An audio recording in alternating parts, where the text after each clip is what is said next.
Henis, I sort of in a way got rejected at school today. Artificial. I'm sorry, man. That's always a sucky feeling. Honestly, best advice that I ever got on that, and it's weird because it kind of like fights against your instinct, and even though it can suck, it's kind of coming to grips with the understanding that not everybody's gonna like you, and that's okay. And I think as you get older and you meet more people and you kind of get a better understanding of like how many people there actually are in the world, right? Like you actually experience it by meeting new people and different kinds of people, that becomes easier to understand. No matter what age you are, it always sucks to get rejected or not have somebody feel the same way about you as you do about them. If you get to a point where you can like really understand the fact that like some people aren't gonna like you no matter how hard you try, and that's okay. The example that I've heard people use in the past, it's a tough thing to accept, but honestly, in a weird way, it makes life a lot easier. But getting rejected boosts your confidence up a lot, knowing you can take it.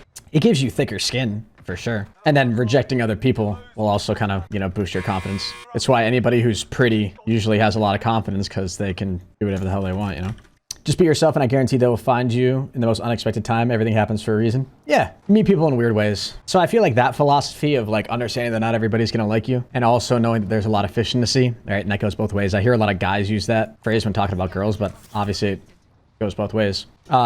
You'll meet people in weird ways. Never had the option to reject someone. Not even necessarily on a relationship level, but just sort of subconsciously choosing who you want to associate yourself with. That's sort of like, in its own way, levels of rejection, right? You don't have to like everybody, and not everybody's gonna like you. I feel like I made my point, but hopefully that helps. I'm still working towards fully understanding that. I'm only freaking 23, so. I feel like just sort of hearing that point and really sort of letting that point sit for a second can sort of start you on that road of making it easier. So hope that helps. There's a lot of fish in the sea. I just suck at fishing, I guess. Because that's the other thing too. You never stop fishing in your whole life. You know what I mean? Fishing never comes to a complete stop. Because even on like a friendship level, you're always fishing. You're doing the same thing. You're just sort of, I don't know, vetting people's a weird word, but you're always like putting people through a judgment process. Like how much do I like this person, right? You're always doing that on some level, right? Even if you're married or in a committed relationship, every time you meet someone new, you're still putting them through a process of understanding them, right? You do that with everybody. Same thing applies.